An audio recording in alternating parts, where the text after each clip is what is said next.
Olá, pessoal, vocês estão respirando bem por aí? Eu sou Leandro Magalhães e nós estamos aqui em mais uma mentoria exclusiva para os alunos do Método HO Fácil, em que a gente vai conversar aqui por cerca de uma hora e meia, ou quanto tempo for preciso para eu ter um olhar exclusivo sobre um projeto específico de alguns alunos. Então, se você é aluno do Método HO Fácil, você já sabe, vai lá na comunidade, já tem o passo a passo, agenda seu horário e manda seu projeto para a gente conversar aqui.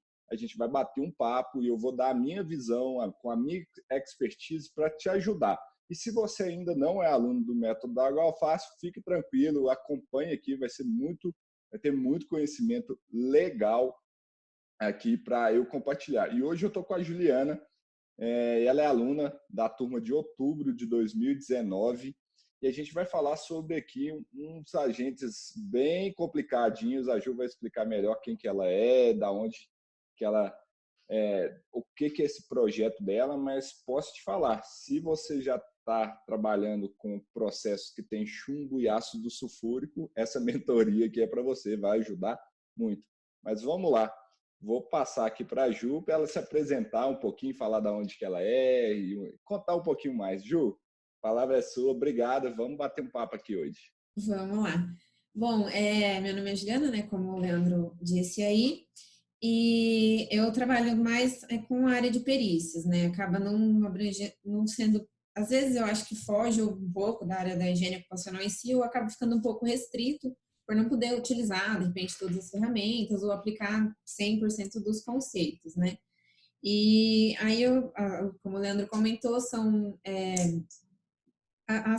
o principal, né, é uma fábrica de baterias que envolve muito ali, tem presença de chumbo, ácido sulfúrico, então é basicamente com relação a isso que seria, né, a nossa conversa, na verdade. Legal, Ju.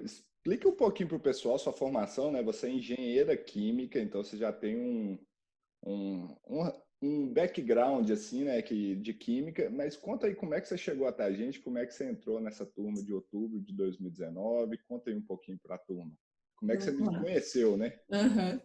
Então, como o Leandro disse, eu sou engenheira química e depois que fiz a engenharia, fiz a especialização na engenharia de segurança do trabalho. Mas a especialização em si acaba não focando muito nessa parte de agentes químicos e eu acho que na maioria assim, dos casos, ou grande parte das pessoas tem dificuldade nessa área ou não domina 100% de como fazer, especialmente porque não é a gente vê mais no geral ou não vê exatamente muito focadas, principalmente na especialização, né? E eu queria, né, estava buscando algum curso, alguma coisa que pudesse ser mais detalhado na área de agentes químicos. Já fiz, né, uma outra vez um curso de higiene ocupacional, mas abrangia no geral e acabava não que passando batido, mas muito rápido por essa questão dos químicos, né? E aí, em uma das situações dos trabalhos que eu precisei fazer, eu precisava de um orçamento, né, para uma possível análise, no caso. E aí eu lembrei que, não me lembro exatamente quando ou que situação, mas que eu já tinha ouvido falar da Analytics. E aí eu entrei no site e navegando por lá eu vi que tinha treinamento, né? E lá tinha falava que tinha esse treinamento e depois eu pedi o orçamento, a pessoa entrou em contato comigo e daí eu questionei um pouco mais, né? Informações sobre o curso. E aí ela me orientou a entrar pelo WhatsApp, que tem na opção lá, né, para ser informado de quando teria uma nova turma de curso. E aí, logo depois, um pouco tempo depois, teve a Semana HO Fácil, né? E aí eu pude ter uma noção maior do que eu poderia ver no curso, é, que seria realmente, teria um bom proveito, né? E daí, quando abriu a turma, eu já tive certeza ali que eu tinha encontrado uma coisa que poderia me ajudar e que era aquilo que eu estava precisando, né? Então, foi a partir daí que eu conheci o Leandro e Melhor Analytics também. Legal, Ju. Só para você falou, né, que é da dificuldade, que eu vejo isso realmente que é a dificuldade de boa parte dos profissionais aí. Mas assim, qual que eram as principais dúvidas, qual que eram as principais dificuldades que você tinha antes de você fazer o método? Uhum. Na verdade, assim, o que acaba, em algumas situações, me confundia muito era a questão, às vezes até coisa simples, assim, mas os anexos 11, 13. tá em um, faz quantitativo, tá nos dois, como é que faz? E até algumas vezes já me falaram, né? Ah, não, tá no 13, então mesmo que tá no 11, vai pelo 13. Acho que às vezes o pessoal acaba querendo encurtar o trabalho, o caminho aí. E às vezes discussão mesmo sobre ou como avaliar, se precisava realmente avaliar ou não. E aí, de repente, na época, né, eu ainda não conhecia outras pessoas que tinham também conhecimento na área, ou que atuavam na área, né? E como eu estava começando na área de segurança do trabalho nessa parte também, e aí eu acabava ouvindo opiniões diferentes sobre a mesma coisa e não conseguia chegar a uma conclusão ou ter certeza sobre o que deveria fazer ou como fazer, por exemplo. Ah, legal. E agora, o que que você pode falar? Qual que foi a grande transformação? O que que você pode contar para o pessoal depois de ter concluído o treinamento? Ah, primeiro é que eu tenho certeza que foi realmente um bom investimento aí, principalmente porque, diferente do presencial, a gente pode voltar a rever para fixar melhor o conhecimento, né? E conceitos, assim, que às vezes, principalmente com relação aos limites, né? Período de tempo que eu preciso avaliar, questão do limite teto, por exemplo, era um ponto que, sei lá, acho que é meio óbvio, mas eu nunca tinha parado para pensar nessa questão, e que foi até um ponto que não me lembro qual dos colegas comentou no Telegram, né, sobre isso, que tem lá, por exemplo, né, um agente tem um limite teto, você vai avaliar pelo limite teto, né, não tem essa questão da média ponderada.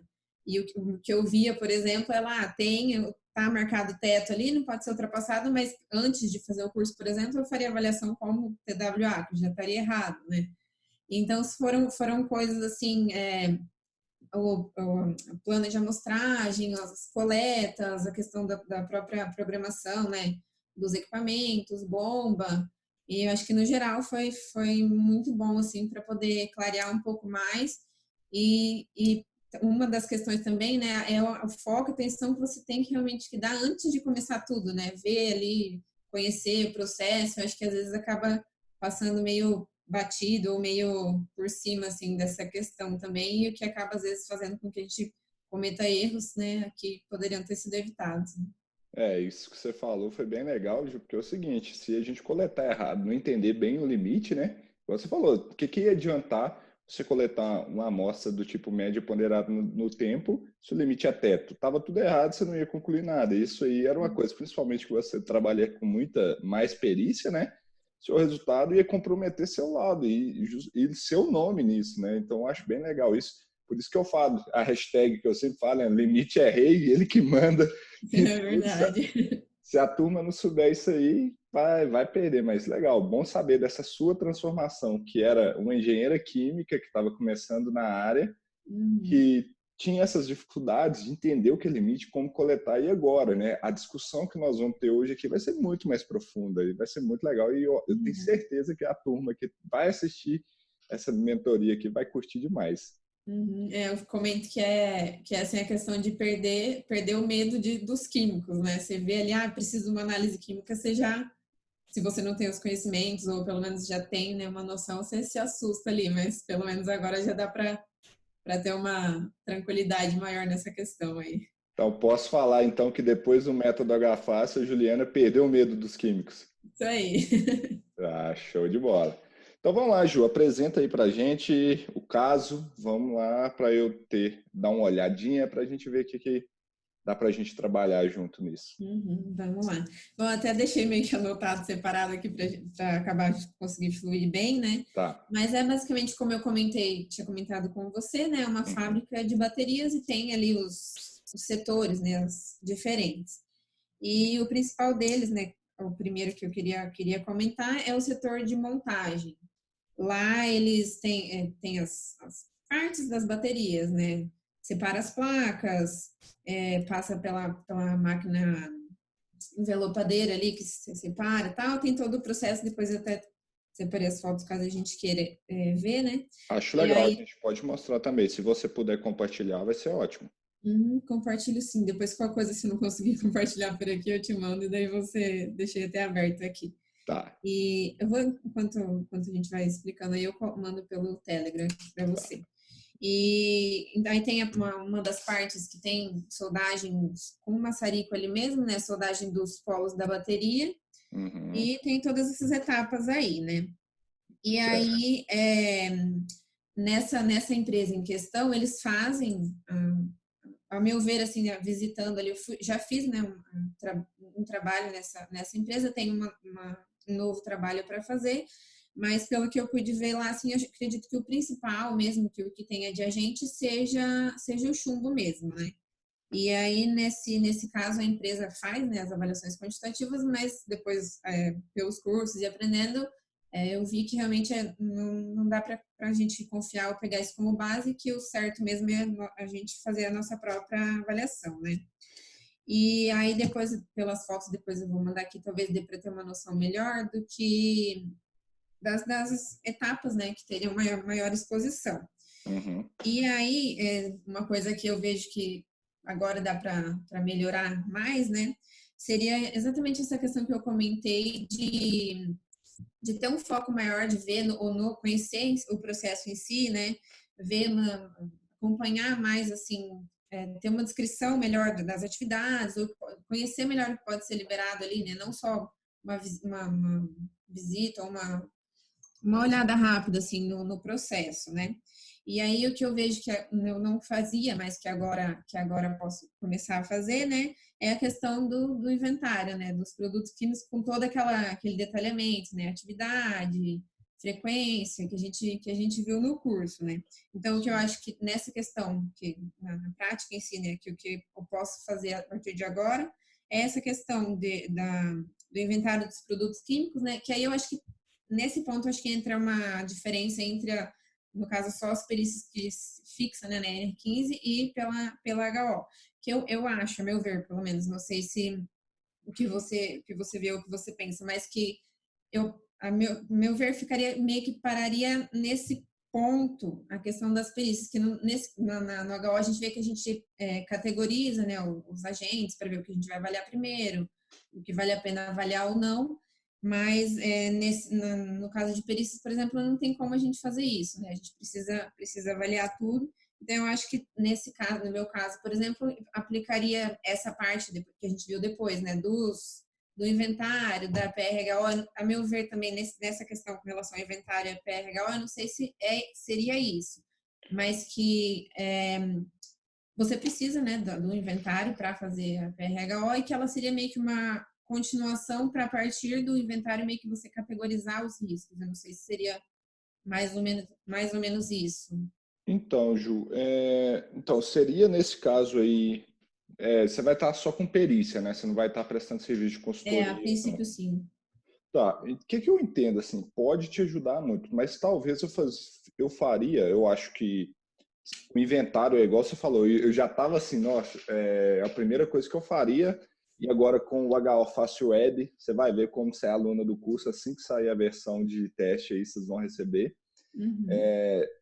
Eu faria um inventário químico, sim, bem completo, porque ele, igual vocês viram durante a metodologia, ele é a base para a gente começar a tomar decisão de tudo que está envolvido em relação a agentes químicos, né?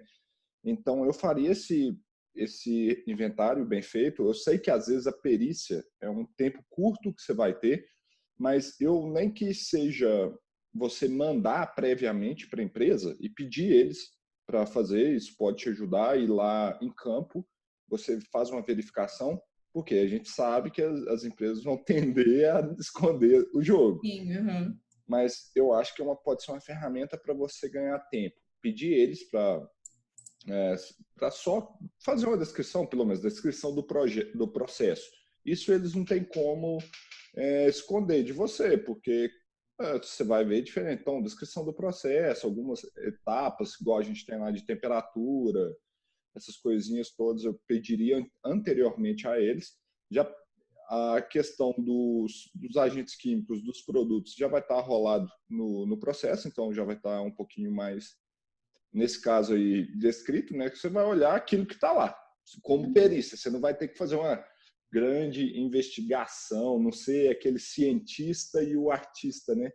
Então, você já tem ali uma direção de que você vai ter que olhar no processo, no processo, né? Então, eu já faria parte do que daria para fazer e pediria o auxílio do pessoal da empresa, se isso for possível lá, para eles já anexar algumas coisas que pode ajudar. E em campo eu verificaria as informações. Quanto à categorização de riscos, se não for, eu acho que ela pode te ajudar muito, tá? Então, o que eu faria em questão de APR-HO? Eu faria uma APR-HO simples. Por quê? Ela, de todo jeito, ela vai ser simplificada.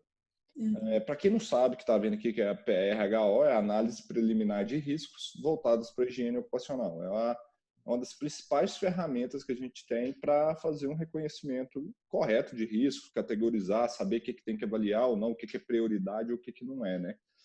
Mas nesse ponto, Ju, como eu expliquei lá no curso, então como que a gente faria uma PRHO completa? A gente selecionaria alguns trabalhadores do GHE ou todos os trabalhadores do GHE, entrevistaria todos eles. Mas no seu caso, você já vai ter que fazer isso antes, na pré-perícia, você vai ter aquela reunião de alinhamento com ele. Então, eu já coletaria dados ali para fazer uma PRHO, até para você em casa tomar decisão, porque eu acho aquela ferramenta fantástica para te ajudar a tomar decisão. A grande questão é, provavelmente você já tem que ir mais ou menos preparada para fazer medição ou não. Uhum. Essa questão, na verdade, até eu cheguei a comentar até com o Evomar, né, no dia que a gente teve aquele curso lá, e daí ele até comentou que normalmente a gente não faz no dia da visita, né, pelo menos com relação aos químicos, normalmente a gente não faz no dia mesmo, né, porque até tem que, de repente, colocar algum material, ou tubo, cassete, ou ciclone, o que for, né, e aí a gente apresenta esse orçamento depois, né, e a avaliação só é feita se tiver essa aprovação, né. Uhum. E aí, no caso também, pelo menos a meu ver, assim, o que eu entendo é que a gente não acaba sendo, a gente usa, né, o que fala ali seria o paradigma, né, uma pessoa que faça a mesma função do trabalhador. Então, acho que não sei se seria exatamente o conceito de grupo homogêneo ou não, né, que aí acaba, eu acho que não seria de repente 100% ou acaba meio que talvez misturando as duas coisas ali. Em tese, o problema da perícia é que você vai ter uma foto. Uhum. É o que eu sempre falo, assim, e é o que mais acontece na área de HO. Todo mundo coleta uma amostra num dia que ele escolhe, ou que a empresa escolhe, ele tem uma foto ali. E Uhum. isso é totalmente, em estatística, a gente chama disso enviesado. É como se, por exemplo, você tem um dado de 6 faces em que uma face é muito mais pesada que a outra. Então, na hora que você rola o dado, ele tende a rolar mais para aquela face ali, como ela é mais pesada, o centro de gravidade está deslocado, então nunca vai ser a probabilidade de encontrar os 6 valores igualmente não vai rolar, porque um lado dele é muito mais pesado. Então, quando a gente fala isso em termos de estatística para HO, a perícia está longe de Uhum. ser o HO, está longe. Esse é um problema, porque normalmente o que acontece é uma avaliação e pronto, acabou, né? Não tem essa questão, acho que em um das aulas lá você até comentou, estabelece umas 3 datas ali e você vai lá e faz. No nosso caso, não dá para fazer isso, né? Não dá. Aí tem essa questão da empresa, de repente, poder maquiar, né? Mas aí já É. foge um pouco do que a gente pode fazer, né? E até para você saber se é um grupo homogêneo ou não, porque você vai ter que selecionar um trabalhador que faz a mesma função ou não. Você vai estar chegando ali na hora. Você não teve o tempo de formar um grupo homogêneo. Então você tem que chegar e ver, pô, mas espera aí, quem que é?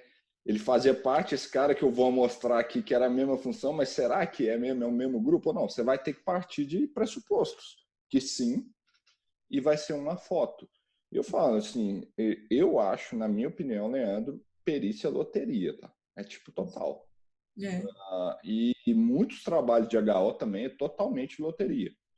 Igual isso que eu falei da foto do dado, sei lá, o cara que está fazendo um PPRA, etc., coleta uma amostra num dia específico e toma aquilo ali como verdade você já tem uma amostra que ela está servindo para um grupo de várias pessoas e você está falando que esse resultado é a exposição desse cara durante, vamos colocar que ele vai repetir no ano que vem, durante 365 dias. É meio que forçar a barra o cara falar isso, ainda mais porque a gente pode ter condições ambientais que podem variar e tudo mais. Mas assim, sinceramente, eu acho assim, os peritos geralmente não gostam muito de mim, porque eu tento tratar com HO, mas é loteria, porque o que você tiver ali, para mim, Não vai... É o resultado daquele dia que, para mim, talvez não é verdade. Se você, principalmente se der uma medição abaixo. Se deu acima, a gente já viu lá que se deu acima, você tem uma altíssima probabilidade que no longo prazo essa exposição já está acima. Mas se deu abaixo, para mim não quer dizer nada. Geralmente é o contrário, né? As pessoas estão preocupadas com os resultados que estão dando acima. Eu, Leandro, fico preocupado com o que não está dando abaixo. Mas, assim, no seu caso, e aí como é a perícia, se for possível realizar, voltando lá, né, que a gente estava falando da PRHO, é aquela questão. O ideal seria você voltar dia seguinte, mas eu sei de todas as complicações que isso vai gerar e tudo mais. Geralmente as pessoas já tendem a ir preparadas. Se for o caso, eu acho que aí você fazendo essa PRHO prévia ali, ela vai ser muito mais sucinta, mas pelo menos você já vai coletar muito mais dados que vão te ajudar. Para, de repente, se enquadrar ali nas categorias mais baixas, vamos dizer, de repente, talvez uma não necessidade de medição, talvez. Exatamente. E aí você categorizaria, talvez você via ali que não tinha necessidade de medição. E a outra crítica que eu sempre falo sobre as perícias é o seguinte, beleza, você já perdeu esse tempo todo de entrevista e etc. Aí você vai lá fazer medição. Quanto tempo você tem para você fazer medição? Beleza, foi um limite teto que está na NR15, ok, a gente sabe que é instantâneo. Pô, mas se for uma medida da TWA, vamos supor, aqui em BH, pelo menos, algumas perícias que eu acompanhei e vi, eu não sou perito, né, nem posso, porque eu não sou engenheiro de segurança, sou químico. Então, assim, o pessoal marcava a perícia para começar às 10, 11 horas da manhã, aí tinha toda a pré-perícia, não sei o quê, aí tal, parava, tinha almoço, voltava, que aí ia fazer uma medição. É tenso, né? Eu, pelo menos, das pessoas, eu conheço poucos, né, que já fizeram alguma avaliação química, mas eu não ouvi falar de ninguém que fez ali, por exemplo, para os limites TWA, que fez na jornada toda. O pessoal faz eu acho que faz meio que mais voltado para teto, ou tipo, o necessário para atender o método ali, leva isso daí como base e vamos lá. Total. Isso está tudo errado. Por isso que eu brinco assim, se eu fosse o perito do juiz para jogar todos os laudos de perícia, eu acho que eu derrubava todos. Tipo assim, poucos. Talvez o do Ivomar eu não derrubaria, porque o Ivomar sabe o que ele está fazendo. Ele sei que faz isso daí, faz certinho mesmo, né? Mas assim, eu acredito que 99% dos laudos aí eu derrubaria eles. Porque, fundamentando tecnicamente. Porque o que eu vejo aí, eu não vou falar todos, porque com certeza tem peritos muito bons. O Ivomar é um exemplo, você é outro exemplo que está caminhando aí para ser muito bom. Eu sempre comento com o Ivomar, a gente sempre fala de você. Mas essa questão, se a maioria faz nas coxas e pronto, e faz uma medição lá mais ou menos e reza para dar alguma coisa, né? Aquela brincadeira que eu sempre falo, a higiene ocupacional da esperança, e cruza os dedos. Verdade.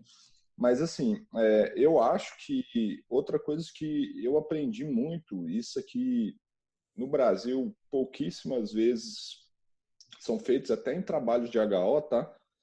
Na época que eu estava lá, eu estava numa empresa e eu vi chegar um inspetor da OSHA, que é como se fosse um auditor fiscal do trabalho aqui no Brasil e etc., porque teve uma reclamação de exposição ocupacional. E ele fez essa visita preliminar e ele chegou lá com tubos colorimétricos para fazer amostragens instantâneas em pontos específicos onde esse trabalhador estava. Bom, a gente sabe, em questão de perícia, o custo do tubo colorimétrico não é barato, mas às vezes você vai ter, se for algum agente, se você tiver algum equipamento, vamos supor, se a gente estiver lidrando com hidrocarbonetos ou solventes orgânicos, você tem alguns medidores de leitura direta que dá a quantidade total de hidrocarbonetos, etc. Então, isso aí, você pode fazer análises semi-quantitativas, que a gente chama, para ajudar na sua tomada de decisão. Isso talvez facilitaria muito essa questão, igual você falou do curso de perícia do Ivomar. Tá, preciso ou não preciso pedir o adiantamento, alguma coisa para fazer medição? Pode ser uma. Eu usaria essas ferramentas e agora eu te falo assim, me corrija, por favor, se tudo isso que eu estou falando não faz sentido, porque diferentemente da parte de HO, a parte de perícia, eu não estou no campo de batalha dela. Eu não sei total as complicações. Eu estou te dando uma visão de um higienista ocupacional aqui, que pode ser que no meu mundo isso é lindo, maravilhoso, dá para fazer e tal, mas aí você fala assim, Leandro, isso aí você está viajando a maionese, é possível eu fazer isso durante uma perícia. Mas, assim, é porque eu, Leandro, gosto de dados para tomar decisão. Então, é isso até nas empresas, né? Você mencionou da Analytics, por exemplo, um dos nossos mantras, né, da nossa cultura é decida e respeite com base nos dados. Então, isso está colado na parede, porque a gente não quer ter o achismo. Então, o que os dados estão me contando? Então, é isso. Alguém me fala assim, Leandro, preciso tal coisa, está acontecendo tal coisa. Você, tá, mas me mostra aí tal, vamos discutir o que você estava falando. Então, eu gosto disso. Mas isso é um mundo muito higiene ocupacional. Eu não sei se isso é aplicado aí para você. O que você acha? Uhum.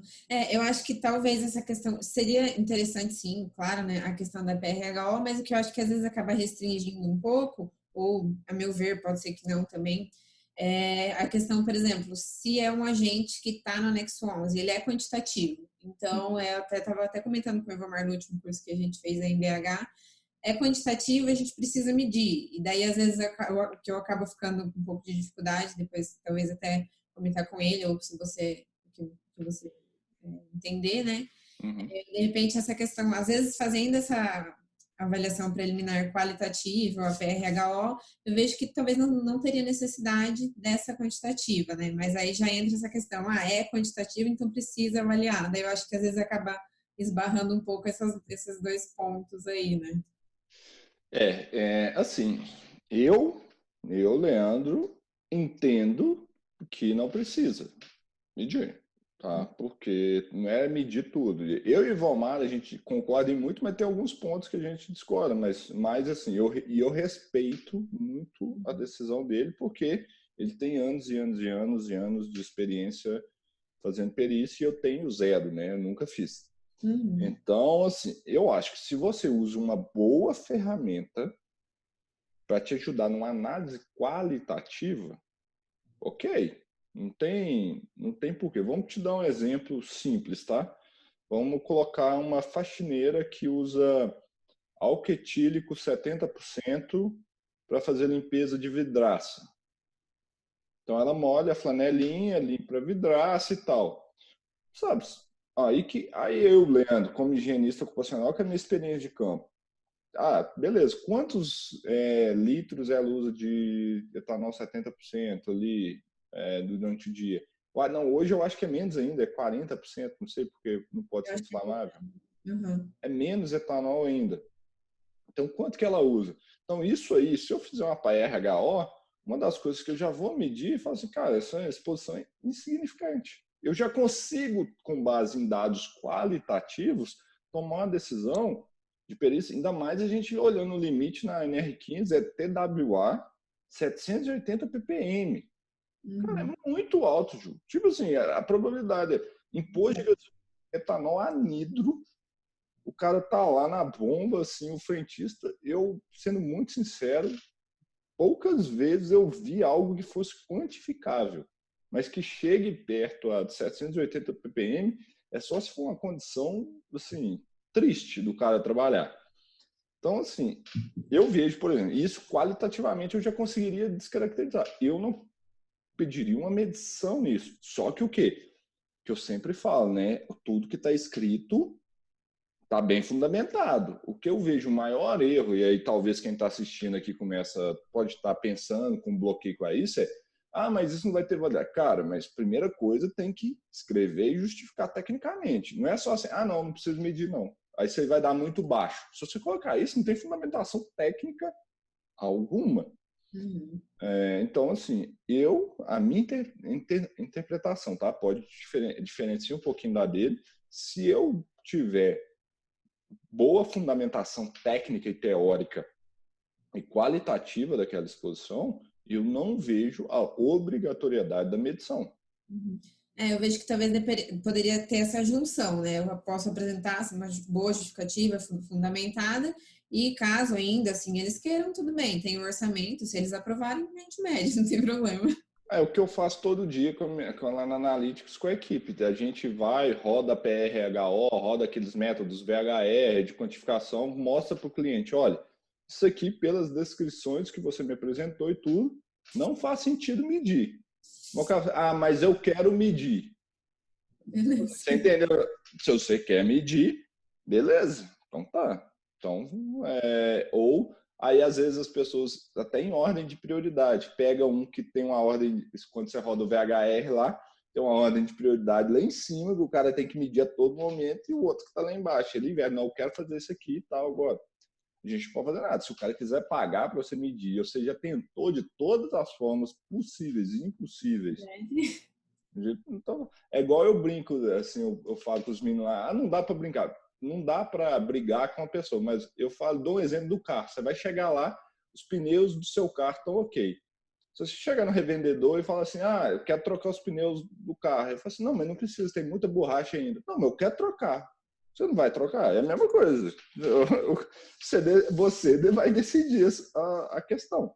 É aquela questão, a gente tem que mostrar que às vezes dá para economizar e tem coisas que não faz sentido, mas se a pessoa insistir, vamos fazer o quê, né? Fazer, né? Aproveitando que você comentou aí da questão do VHR, né? Eu até tinha deixado um tópicozinho aqui para depois, caso desse tempo comentar, e já vou aproveitar. Que daí lá tem aquelas questões de o nível de controle observado ou requerido, né? Uhum. E aí a questão de, por exemplo, número de troca de ar. E nesse caso, por exemplo, do chumbo, lá eles têm um sistema de exaustão, né? Exaustores em cada posto de trabalho. Ou até lá no próprio curso, você comentou, por exemplo, da acetona, né? Uhum. E aí, o que eu fiquei na dúvida com relação a isso é, por exemplo, talvez nesse caso de ser indústria, tal, dê para saber por projeto, alguma coisa assim. Mas o requerido também vai ter pela planilha lá. Mas, por exemplo, o observado, pelo sistema eu já sei mais ou menos o número de troca, para saber se está mais ou menos compatível com aquilo ali que ele tá pedindo pela planilha ou não. Se tiver com manutenção em dia, sim, né? Então, uma das primeiras coisas que eu peço quando eu estou rodando VHR é, beleza, você tem um sistema de ventilação dimensionado, você tem um projeto dele. Você fala, beleza, quantas trocas de ar que estão acontecendo? Ele foi projetado para 12 trocas de ar por hora. Beleza, ele foi projetado, mas quanto que ele está fazendo hoje nessa medição? Aí, algumas perguntas que eu faço quando eu estou rodando VHR tem EPR, né? Sistema de ventilação. Você tem um plano de manutenção? Nem pergunto se tem, né? Fala assim, eu queria um plano de manutenção do sistema de ventilação. Aí, beleza, se tem um plano de manutenção, a pessoa vai te mostrar. Você olha, se não tem, ele vai perguntar plano de quê? Aí você vai, lascou, você já sabe que não está funcionando, né? Aí você vai perguntando assim, como que foi a última vez que fez a manutenção do sistema, etc. Então, eu faria perguntas mais abertas para perguntar sobre realmente se aquele negócio está funcionando como ele foi projetado para funcionar. Uhum. E aí, já partindo um pouco mais para a parte das medições mesmo, né? Até nessa função específica, essa auxiliar de produção, né? Que atua, são várias atividades no setor, então eles ficam um período, não varia no próprio dia de trabalho as atividades que eles fazem, mas fica, por exemplo, 2 meses fazendo uma função, 2 a outra, 2 a outra, e daí, como no caso, por exemplo, de perícia, você tem que já ter a conclusão ali, ou avaliar, né? Para a função dele como um todo. E aí a minha ideia inicial que eu pensei, né, seria, aí nesse caso até dá para aplicar um pouco dessa questão do GHE, porque tem 2 ou 3 funções que é no mesmo local ali, então caberia uma avaliação só. E aí, por exemplo... Ju, posso mostrar aqui a foto que você mandou, só para o pessoal ficar atento? Deixa eu mostrar aqui. Opa, tá vendo aí? Tô sim. Então, aqui é essa parte que você está falando. Essa daí é a separação das placas, é a inicial, né? Certo. E aqui são as placas de chumbo? Isso, tá? Elas estão aí nesses bloquinhos aí. São as placas da bateria, né? Já confeccionadas as placas. Né? Entendi. Uma dúvida, tá? Observando aqui rapidamente. Eu estou vendo aqui Essa luva, como é foto, não sei. Essa luva aqui é que tipo de luva? Assim, é uma luva de É, aquelas basicona ou é uma luva própria para chumbo mesmo? ela, acho que se eu não me engano, pelo que eu vi na ficha lá, ela pode ser usada assim, é uma de borracha nitrílica, se eu não me engano. Ela. Ótimo, ótimo. Então, perfeito. Então aí já dá uma proteção legal. Uhum. Tá. O forno, deixa eu ver se tem a fotinha do forno, porque a placa já tá. Aqui já a placa. Setor ela já chega, não tem forno nesse setor. Então, menos mal. Por quê? Que eu ia te falar, se fosse no setor de preparo das placas, o que acontece? O chumbo é um dos metais que a gente diz em química mais moles que tem, ou seja, ele tem um ponto de fusão baixo. Ou seja, ele evapora mais rápido que os demais, entendeu? E o que acontece? Então, a questão de fumos metálicos e fumos de chumbo em locais que têm baterias e etc., costuma ser bem alto.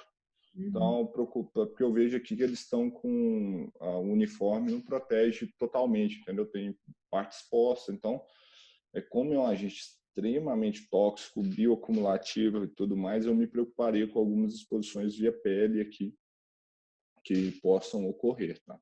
Mas nesse caso, Agora voltou, tinha travado aí. voltou, foi mal. Voltou. Qual parte que você, até que qual Eu parte? acho que quando você estava falando que a da roupa que não protege totalmente.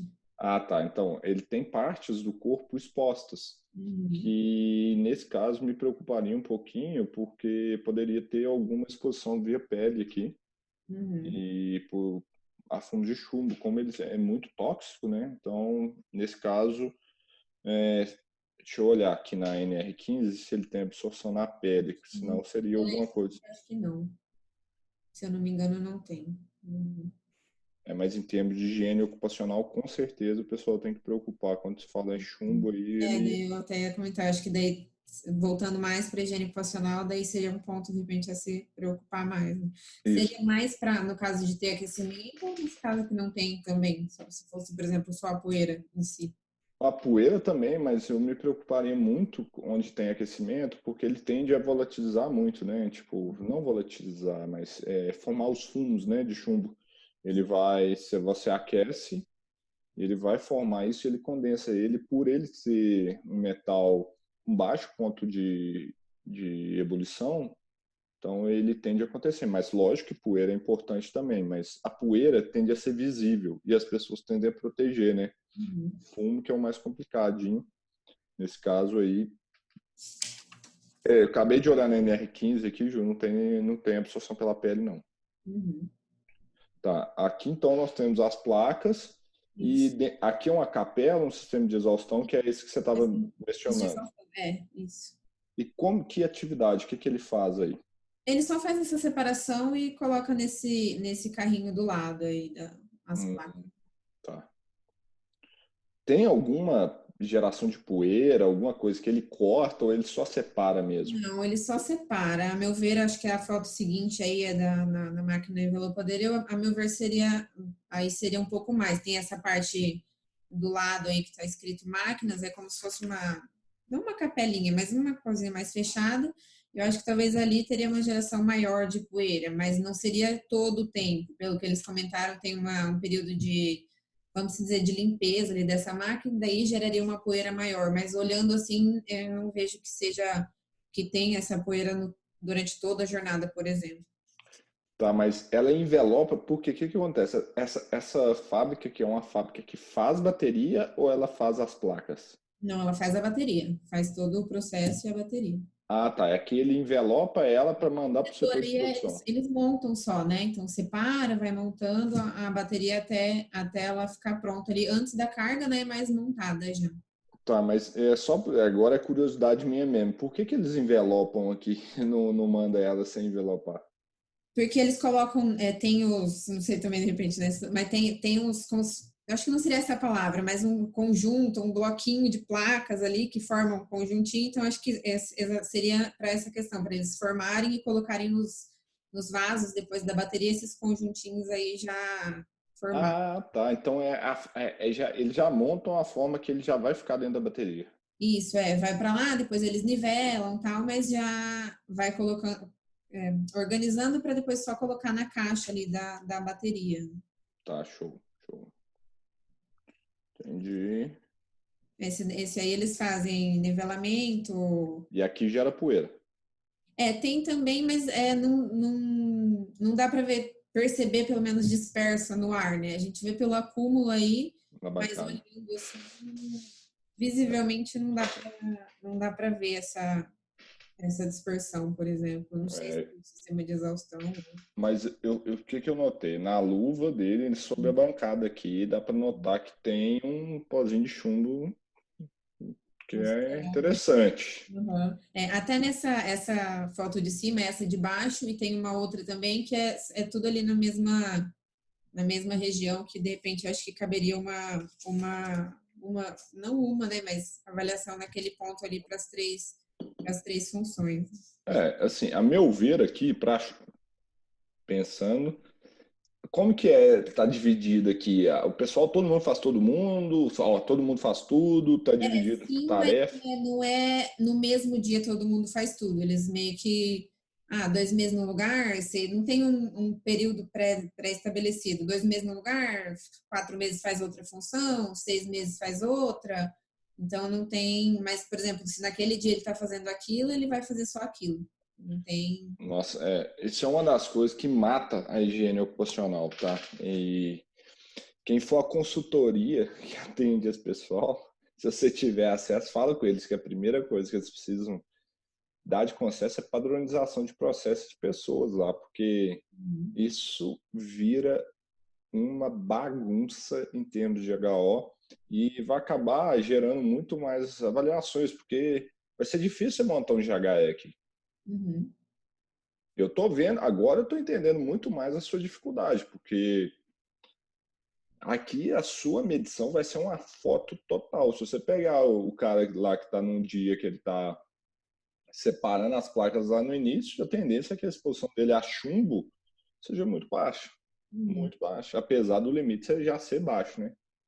A meu ver, assim, onde teria mais seria nessa parte, né? E aquela da envelopadeira que lá dentro daquela parte fechada, lá dá para ver. Aí pela foto acho que não vai dar para ver, talvez. Uhum, Mas perto onde tem essa luz ali, dá para ver que dentro tem bastante poeira acumulada também.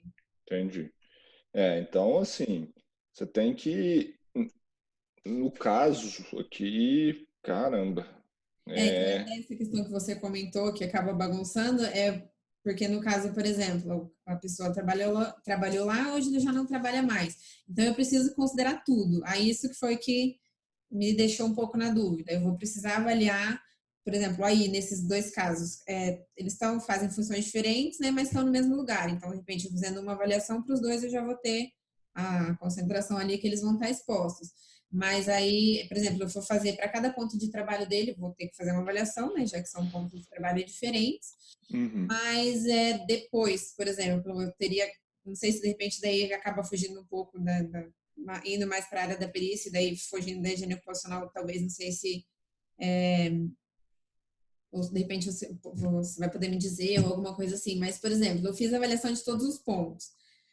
Não, a meu ver, não seria certo, eu acho que não seria de forma nenhuma, mas meio que fazer uma média disso tudo para saber a exposição dele, porque são funções diferentes.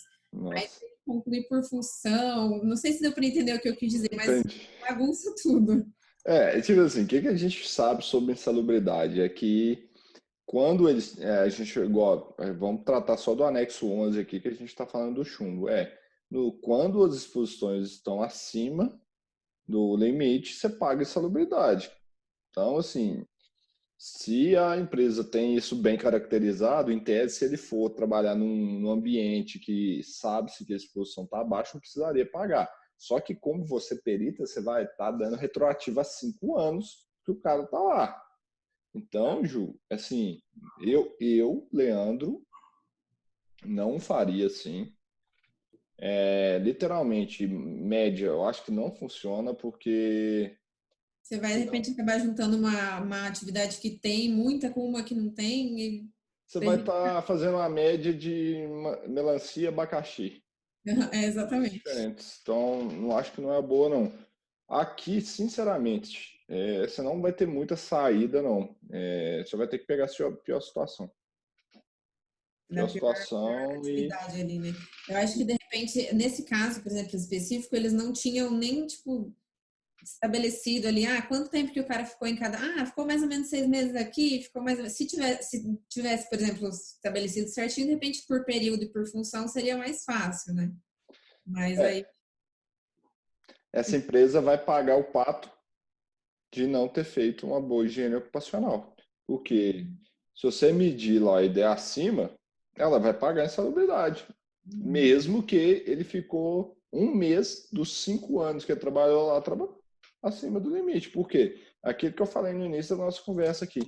Você vai estar olhando a foto, você não vai ter o filme do negócio. Não tem como. É impossível, com uma medição ali, você fala, ainda mais um processo que não tem padronização, em que cada dia um está num lugar fazendo uma coisa. Não tem como. Aí é aquela situação, todos os livros de estratégia de amostragem falam, se você já tentou de tudo, já tentou padronizar, pegar tudo, não tem como, pior situação. Uhum. Pega a pior situação mesmo, e essa empresa vai ter que pagar o pato. Ela vai ter que pagar o pato, ela vai pagar o preço pela falta de organização dela e falta de controle de HO. É outra coisa que eu sempre falo, como que você fica livre de perícia e você pode chamar todos os peritos a ser bem-vindos à sua fábrica? Faça higiene ocupacional. Simples assim. Se o cara faz uma boa higiene ocupacional, divide bem o processo produtivo, padroniza bem, sabe? Os GHS bonitinhos, sem ter nada aqui, protege os trabalhadores, tem exposição, chegou um perito, chegou o selágio, eu, dono da fábrica, pode medir, ué. Principalmente se aplicar, no caso, igual você comenta, no curso a gente vê se aplicar a CGH, né? Que a gente vai ter certeza Sim. que o pessoal normalmente não faz, né? O que que vai fazer? Pode vir, pode medir, faça o que você quiser aí, pode, seja feliz, porque eu tenho certeza que as medições vão dar abaixo, porque eu já fiz todo o controle, não certeza, né, porque sempre existe uma probabilidade, mas eu vou ter pelo menos 95% de certeza que aquele dia ali não vai ter um problema, que essa é a máxima que a gente quer em HO, né, que a probabilidade de um trabalhador estar protegido é 95%, que a exposição dele esteja em um dia típico abaixo do limite. Então, assim, eu entraria aí pegando o pior, onde está mais ferrado a situação, a exposição, no que você julgar qualitativamente para fazer medição, onde é o pior, entendeu? Uhum. E aí também entraria, a gente meio que sem falar, já está entrando um pouco de PRHO também, né? A gente poder priorizar aí as Aonde que é o atividades pior? e os locais, né? Tem até Exatamente. eu acho que uma das últimas, se eu não me engano, é a última foto, não sei se vai aparecer, mas eles fazem mais para baixo ainda, lá embaixo, eu acho. Deixa eu ver. Mais para Aqui, baixo. aqui eles estão montando a bateria. Montando, é o processo final. Essa daí é uma máquina seladora, eles selam as placas, né? E logo do lado ali, mas na foto embaixo, Medindo o eles calorzinho aqui.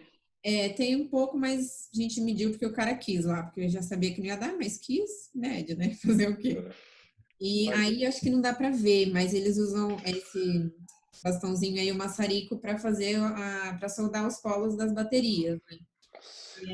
Não sei se aí entraria essa questão que você comentou dos fumos, né, de chumbo por ter o aquecimento. sim, aqui, bom, deve ser uma liga chumbo praticamente puro, né? Eles até derretem quando precisa para preencher ali com o chumbo, né?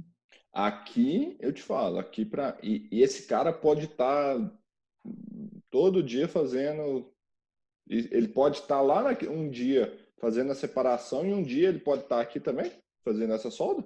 Não, no mesmo dia não. Não, mas ele pode, um dia ele faz isso, outro dia ele vem fazer solda aqui. Ele pode, por exemplo, nesses 2 meses ou 3 meses você vai ficar só aqui. Então, nesses 2 meses, 3 meses, ele faz só a solda. Nossa. Ou só fica nesse processo, né? Agora, não, ele não vai, por exemplo, ficar aí e lá naquela foto que a gente viu anterior, onde tem onde a gente percebe a geração de poeira no mesmo período ali, não. Caraca, que é muito bagunçado. Eles precisam de organização de processo muito, muito importante. Isso aí é a primeira coisa que deveria fazer.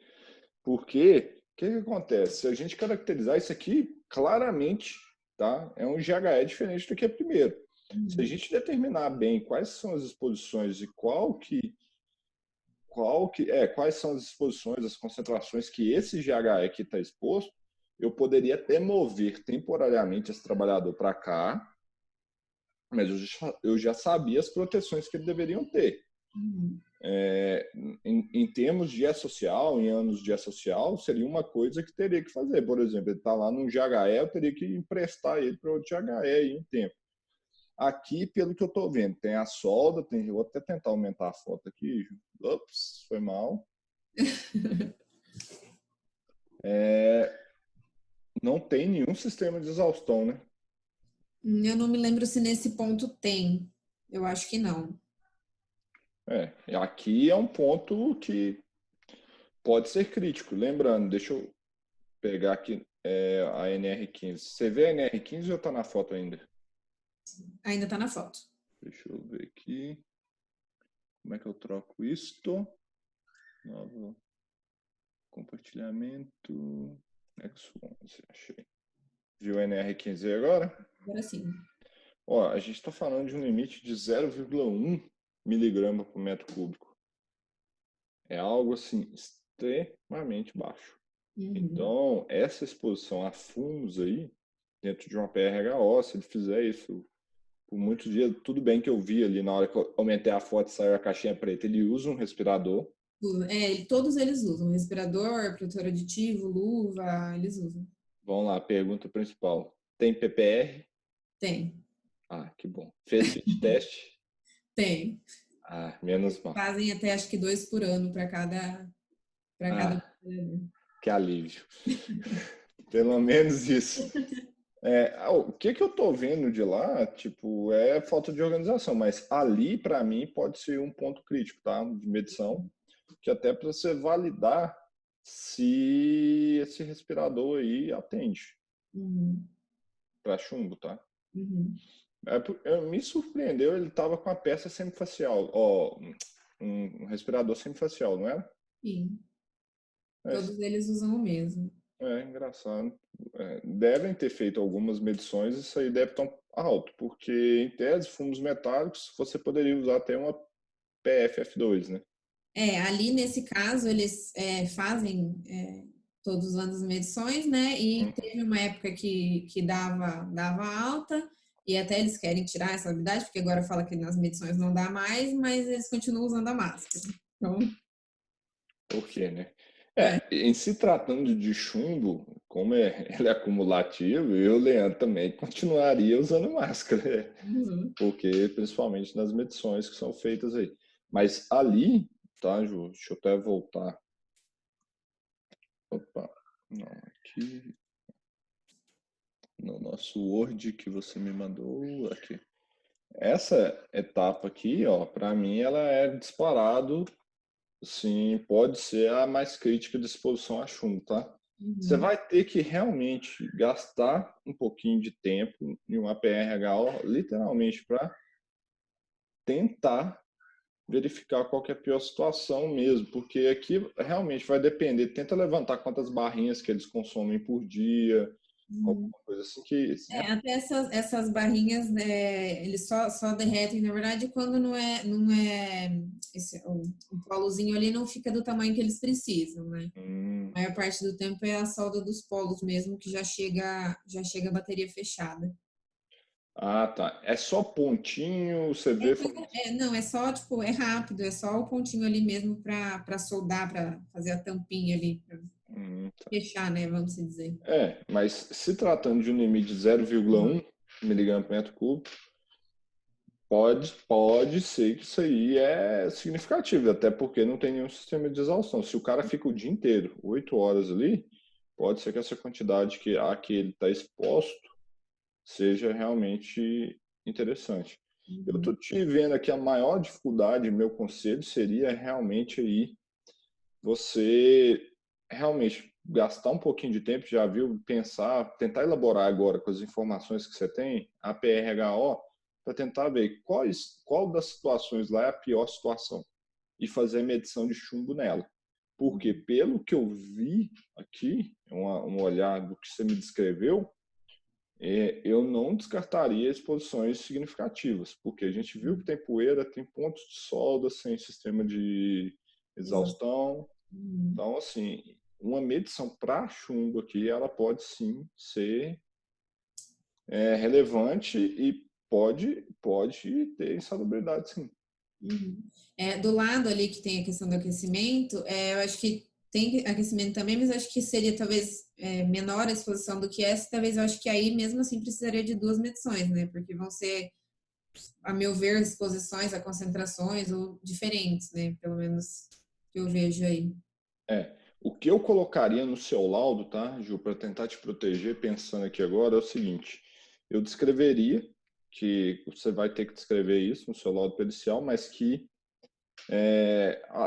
não há uma padronização de processo e que, devido a isso, você teve que tomar uma decisão, escolher, na sua opinião, no seu julgamento ali, qual que era a pior situação, mas que, devido à falta de padronização, isso não era tipo, não é a realidade o 100% do tempo. O Uhum. cara pode variar e etc. Então, escrever meio que assim, olha, eu estou te dando uma foto de um dia, Uhum. só para tentar te balizar alguma coisa, porque em processos muito bagunçados, igual esse, aí vai entrar a arte. Aí entra a arte da HO. A gente falou muito tudo aqui agora de ciência, aqui é a hora da arte. Uhum. Porque você vai ter que, de acordo com o seu julgamento, sua experiência ali, definir qual que é a pior situação e fazer medição e falar que, olha, essa medição é de uma foto de uma das coisas que ele fazia que não necessariamente é o que ele fazia todo o tempo. Uhum. Mas você vai ter que decidir com base nisso. E eu só colocaria uma notazinha referente a isso para te mostrar que também não tem como você fazer milagre. Claro, que se a empresa está toda bagunçada, não tem a padronização, Uhum. não tem como você ter uma resposta totalmente assertiva. E, Uhum. na boa, eu colocaria isso em todo relatório meu de perícia, porque é sempre uma foto. Eu, eu, É. eu sempre colocaria uma frasezinha dessa pensando agora. Aham, é verdade. Bom, eu acho que desse setor seria mais ou menos isso, né, que a gente estava comentando. Aham. Eu acabei não separando fotos, mas é o que daí vai envolver o ácido sulfúrico que a gente Tá. comentou, né? Vamos lá no ácido sulfúrico, deixa eu parar de compartilhar. Beleza. Então, Vamos assim, falar do ácido sulfúrico. separando as fotos, até porque esse daí, como são mais etapas, né, de repente seria mais fácil para visualizar. Uhum. No caso desse setor que tem o ácido sulfúrico, é setor de informação. Então, o que acontece lá basicamente, eles recebem a bateria já montada, né, já na caixinha certinho, e Uhum. o que eles fazem é preencher ou encher ali ela com a solução de ácido sulfúrico, né? E aí até ele, a meu ver, não teria dispersão de poeira ou de fumo, não teria, não sei, mas a meu ver não teria chumbo ali, ou não seria necessário fazer a medição. Mas aí já entra essa questão que daí eu acho que o pessoal, às vezes os advogados acabam pegando, tá no 11, então, não fez a medição, ou alguma coisa assim. E daí para mim entraria nessa questão, né? Não tem a dispersão de chumbo, pelo menos a meu ver, porque a bateria já chega ali pronta. Ela não é aquecida, não é nada, só o pessoal derrama o chumbo. Ó, o Tem ácido sulfúrico. ela não é aquecida, a temperatura é mais ou menos de 40 graus, que acho que é pelo próprio aquecimento ali da solução, Sim. gerado ali. Então, a meu ver, não teria, foi até um ponto que eu coloquei ali, até que eu nem solicitei avaliação de chumbo, né? Uhum, eu concordo com você. Estou Não até tem, olhando aqui agora qual que é o ponto de ebulição do chumbo. eu acabei não pegando aqui, mas não tem ruptura mecânica, né? Não tem a poeira, não tem o aquecimento que possa gerar fumo de chumbo, alguma coisa assim, a meu ver, não. Mas eles querem do mesmo jeito, né? A avaliação, então, se eles, nesse caso, por exemplo, a meu ver, se eles aprovarem, a gente faz, mas não sei, de repente, se esses seriam argumentos ou de repente, uma fundamentação melhor para essa justificativa de não avaliação, não sei. Então, Ju, acabei de olhar aqui o ponto de... fugiu a palavra, pensei em inglês. Quando a água derrete, fusão. Oh, meu Deus do céu, ó, os químicos que estiverem assistindo com vontade de bater no Leandro aí, mas ponto de fusão do chumbo é aproximadamente 46 graus Celsius, tá? Ali você já vai ter ele numa solução. Então tá, já está abaixo do ponto de ebulição, de ebulição não, ponto de fusão e... O chumbo você está falando, né? Porque eu li em inglês, tá a palavra melting, que é derretimento. Não tá me vindo a palavra em português. Deixa eu mudar aqui para português, que eu já falo enquanto nós vamos conversar. Ali, nesse caso, ele chega sólido, né? E daí depois ele vai estar em contato com a solução do ácido. Sim, sim. É ponto de fusão mesmo. Tô certinho. Então, 46 graus. Lá, aproximadamente 40 graus, está abaixo. Então, e ele vai estar mergulhado numa solução que está a 40 graus. Então, assim, se tudo que for gerado ali, ele tende a ficar preso na própria solução. Concorda comigo? Então, não vai ter liberação para o ambiente. Uhum. A meu ver, foi isso também. Mas eu falei, se quiser, beleza, a gente Não, vai. se pagar... Fora, mas... se pagar, beleza, não tem problema. A questão do ácido sulfúrico. Eu ali também não enxergo que tenha exposição significativa a ácido sulfúrico. Eu até, só desculpa te interromper aí, o que eu considerei foi até levando em consideração o que você comentou, o próprio Ivomar, em relação à questão de pressão de vapor, né, dele ali. E é claro que pode ser, a princípio, eu penso, né, que o vapor ali, a gente percebe uma quantidade de vapor, a gente vê no processo de carga, mas que seja, até por ácido sulfúrico, como a gente comentou, ser um ácido bastante estável, baixa pressão de vapor, que a maioria desse vapor possa ser de água, que claro, pode ser que arraste um pouco de ácido sulfúrico, né, mas eu acredito que seja na maioria água.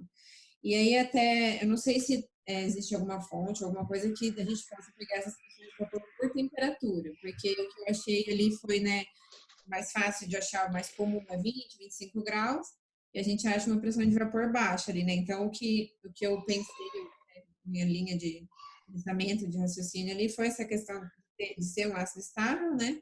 Não ter o aquecimento, tem esse aquecimento, mas da própria solução ali. E essa pressão de vapor, eu não sei se ela é para a substância pura, né? Não seria para a solução, por exemplo.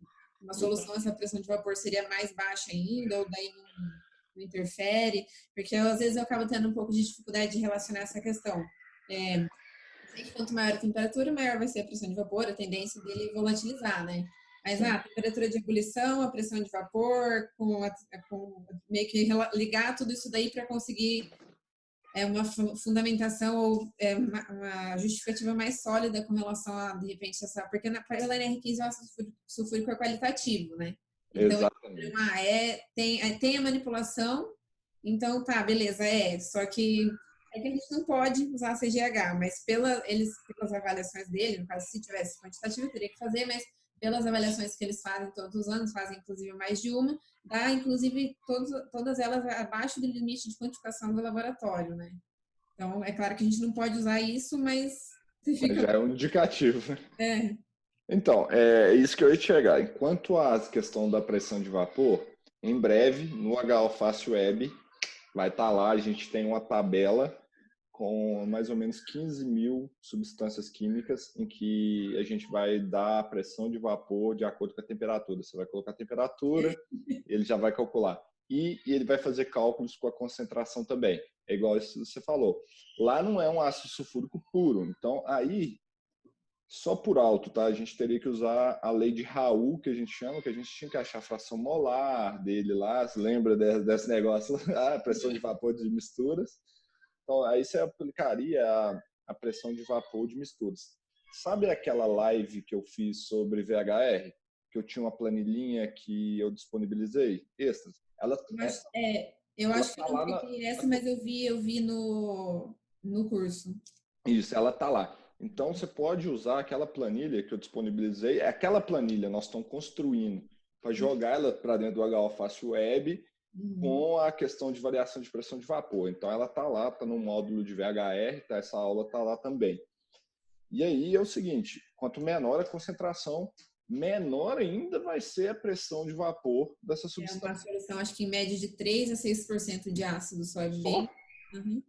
Nossa, não, então, sim, é insignificante. O que que a gente está vendo ali? Provavelmente a 40 graus, como a gente está falando de ponto de ebulição da água a 100 graus, provavelmente alguma vaporização da água. Lógico que pode ter arraste de ácido sulfúrico, mas uma concentração de 3%, esse arraste vai se tornar muito pequeno, igual você está falando. Em termos de HO, eu não me preocuparia com ele. A grande questão que você tem aí é o nosso saudoso anexo 13. Vou lá até botar nele aqui, Gil, para Ele quebra as pernas, né? É te quebra complicado. as pernas, porque que esse anexo, nosso amigo anexo 13, tá falando? Não compartilhou ainda não? Deixa eu mudar aqui. É porque eu estava no Tabra pesquisando uma outra coisa. Vamos lá.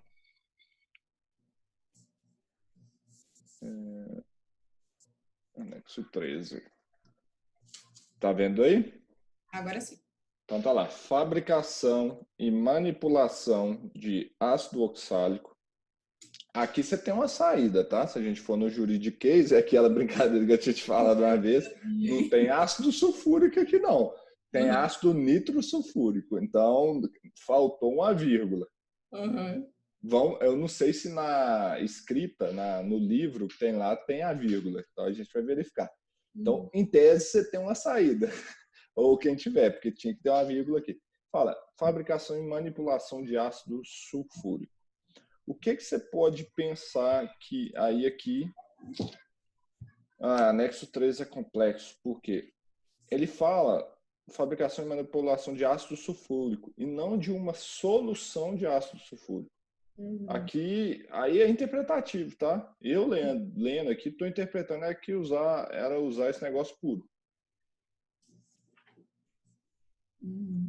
Porque é difícil, aqui no momento nenhum fala, mas como é totalmente qualitativo, em tese aqui caberia um pagamento de adicional de salubridade, apesar da falta de vírgula e não deixar claro se uma solução ou é uma ou ele concentrado, né, 100%.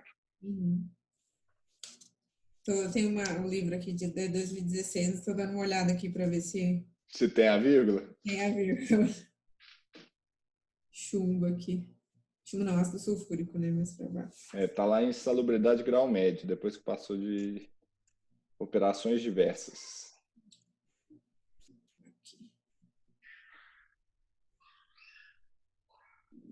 Não tem a vírgula. Não tem a vírgula? Então pronto. Não tem. Não tem pagamento de salubridade. Então, cuidado, eu sei, lógico que a perita está do lado do juiz, mas em tese, tá? O advogado lendo isso aqui, ele tem uma carta na manga. Uhum. Cadê a vírgula? Então tem que ter ácido nitrosulfúrico.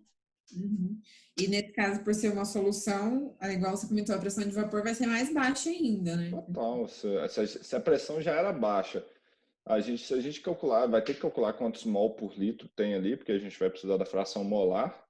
Mas 3% de ácido sulfúrico, eu teria que fazer umas continhas de químico aqui, que eu acho que a turma aí que está vendo não vão interessar nessas contas de químico, mas vai dar mais trabalho, porque eu tenho que pegar algumas informações sobre ele. Mas você pega essa 3%, vai gerar em uma substância que tem uma pressão de vapor muito baixa, essa exposição aí, mesmo a 40 graus, é significante. E ali eu acho que aonde que poderia gerar mais ácido sulfúrico era devido ao arraste da água. E não a evaporação dele. E sim devido ao arraste da água. Mas também a concentração é muito baixa e a gente sabe, quando se tem arraste mecânico ali, ainda é pouco. Então, e ele é bem denso, né? Então pode ser que na hora que ele vai, como ele está bem, tem um arraste no vapor de água. Você chegou lá no ar, ele já vai condensar e às vezes vai ter as gotículas que estão fora ali. Ele Então, tem lá, eu acho que o nome não seria exatamente esse, mas eles falam comumente assim, chama de como se fosse tubetes, que são uns tubinhos assim que ficam em cima exatamente para reter possíveis vapores de ácido sulfúrico que possa desprender. Viu? uhum. Então assim, a questão é, insalubridade para ácido sulfúrico, tecnicamente tem, tecnicamente não, né? Porque nem juridicamente tem, porque falta a vírgula, então faltou até o termo. Vamos falar assim, em termos de leitura da NR15, teria que pagar, porque ele manipula ácido sulfúrico. Juridicamente, o advogado pode defender, e aí você vai ter que fazer o quê? Realmente, estava escrito nitrosulfúrico e lá só tem ácido sulfúrico, não tem no anexo 13. Mas em termos de exposição mesmo, ali é insignificante. Eu pensava que essa concentração era maior de ácido sulfúrico na bateria. É bem baixo. Eles não falam exatamente porque fala que entra na questão do segredo industrial, né? Mas eles falam, é nessa faixa de 3 a 6 aí, que normalmente é o que é praticado nas fábricas de bateria, né? Que segundo eles ali. Nesse caso, por exemplo, até eu cheguei a pesquisar, né, a temperatura de ebulição do ácido, né, que é 337 graus, se eu não me engano. E aí, Isso. no caso, tem essa questão da pressão de vapor dele que é baixa, não tem nessa. Mas aí, por exemplo, tem uma relação da temperatura de ebulição diretamente com essa pressão de vapor dele? Como que... Sim, porque quando que um líquido entra em ebulição? É quando a pressão de vapor iguala a pressão atmosférica.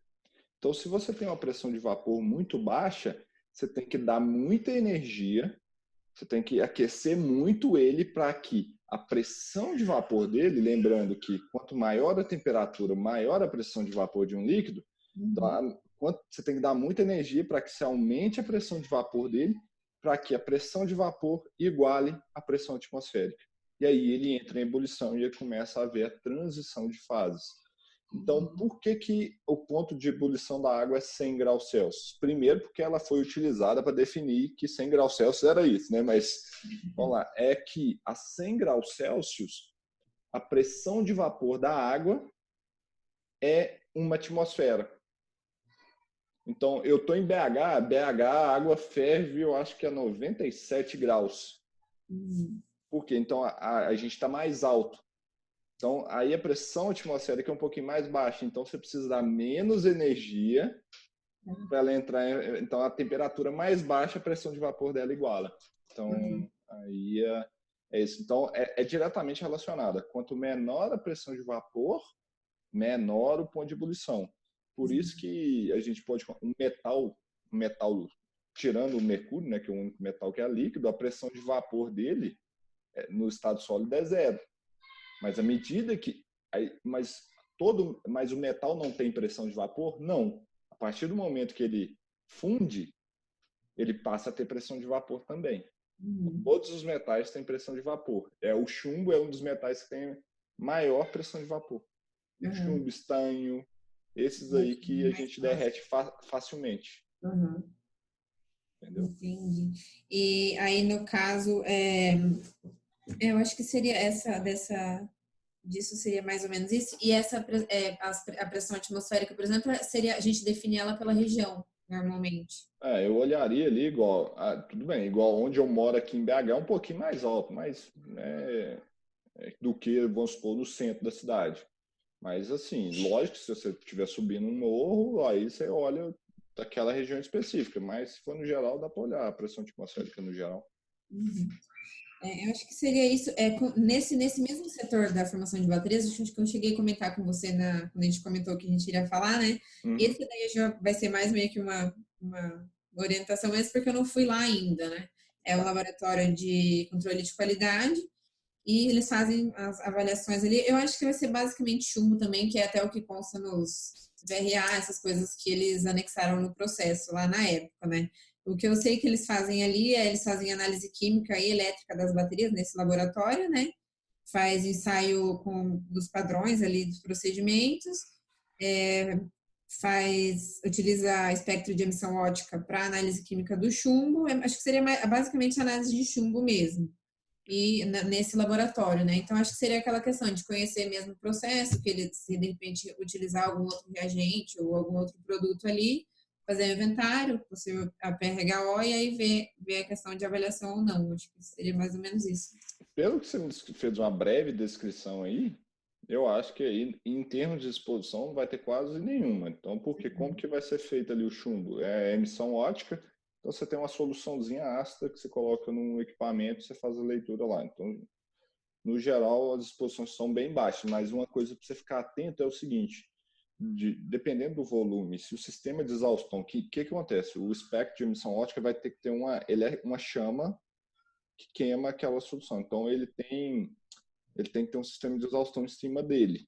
Se esse sistema não estiver legal, e como usa muito ácido nesse laboratório, pode ser que esteja vazando. Então, nós, como laboratório, uma das maiores preocupações que a gente tem na área de metais é o sistema de exaustão que está em cima dos ICTs, ou dos fornos de absorção atômica, da chama ali, porque pode realmente, se não estiver funcionando legal, gerar exposições. Mas eu não sei se tem, por exemplo, alguma análise lá de titulação para saber, por exemplo, a concentração do ácido sulfúrico, se tem um controle de qualidade. Se não, vai ter alguma base ali.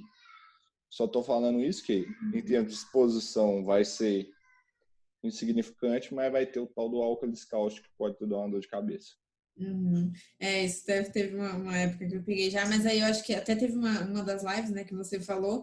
No caso, eu teria que saber na solução ali. Acho que teve uma época que naquela live você até comentou que de algumas condições para considerar como álcool e porcentagem e tal. Eu teria que basicamente saber o pH da solução nesse caso, né? É um caminho. Primeira coisa, eu olharia qual base que é. Se é uma base que pode ser um álcool, uma base forte, a gente está falando dos hidróxidos da família 1A ali da tabela periódica, sódio, rubídio, potássio, etc., que geralmente são os álcalis corrosivos. Mas é aquela outra questão, isso vai estar na solução diluída, provavelmente, não vai ter nenhuma exposição fora. Aquele negócio, a gente tem que usar o bom senso também no anexo 13, né? O técnico vai usar uma luva de proteção a químico, a única coisa que ele vai fazer, você que você que já viu um laboratório, um processo de titulação, tá, é mais fácil para quem às vezes quem está vendo a gente aqui nunca participou.